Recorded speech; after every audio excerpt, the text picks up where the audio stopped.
ថ្ងៃនេះថ្ងៃទី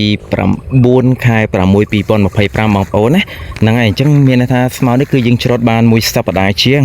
អត់ទាន់បានកន្លះខែទេបងប្អូនមើលណាអត់ទាន់បានកន្លះខែទេបងប្អូនទៅគៀនណាក៏ខ្ចីដែរបងប្អូនអើយស្អាតមែនទែននោះបងប្អូនមើលវាស្អាតល្វឹងល្វើយសុទ្ធតែស្មៅទាំងអស់អីបានតែមួយសប្តាហ៍ជាងណាឥឡូវយើងមកមើលកម្ពស់មួយសប្តាហ៍ជាងហ្នឹងណាកម្ពស់នេះកម្ពស់គឺបើយើងគិតទៅកម្ពស់3តឹកឯងបងប្អូនកម្ពស់3តឹកឯងទើបតែមួយសប្តាហ៍ជាងទេស្មៅកម្ពស់3តឹកឯងអញ្ចឹងយើងមិនងាយរកពូជស្មៅណាដូចស្មៅចំណីសិននេះបងប្អូនធន់អាយុកាលយូរមិនមែនគឺមិនមែនយើងសាម្ដងហ្នឹងយើងច្រូតម្ដងពីរដងអស់ហើយបងប្អូនណាស្មៅនេះគឺអាយុកាលរបស់វាមកដល់ពេលនេះគឺរយៈពេល7ឆ្នាំបងប្អូនណា7ឆ្នាំហើយស្មៅនេះគឺនៅតែខ្ចីនៅតែល្អបែបនេះអញ្ចឹងសម្រាប់បងប្អូនដែលត្រូវការនៅពូជស្មៅចំណីសត្វអាចធ្វើការទំនាក់ទំនងមកខ្ញុំបាន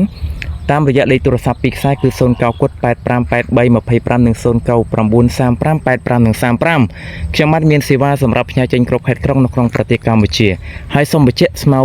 នៅខាងខ្ញុំគឺជាប្រភេទស្មៅក្របហើយនឹងជាប្រភេទស្មៅដើមបងប្អូនឆ្លាញ់មួយណាគឺយើងអាចលោកឲ្យជូនបងប្អូននៅប្រភេទពូជនោះបានអញ្ចឹងដូចបងប្អូនអរគ្នាមើលជាក់ស្ដែងគឺខ្ចីរវក់ខ្លាំងបងប្អូនអើយ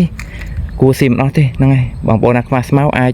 ចែកពូជបានណាបងប្អូនណាសូមអរគុណ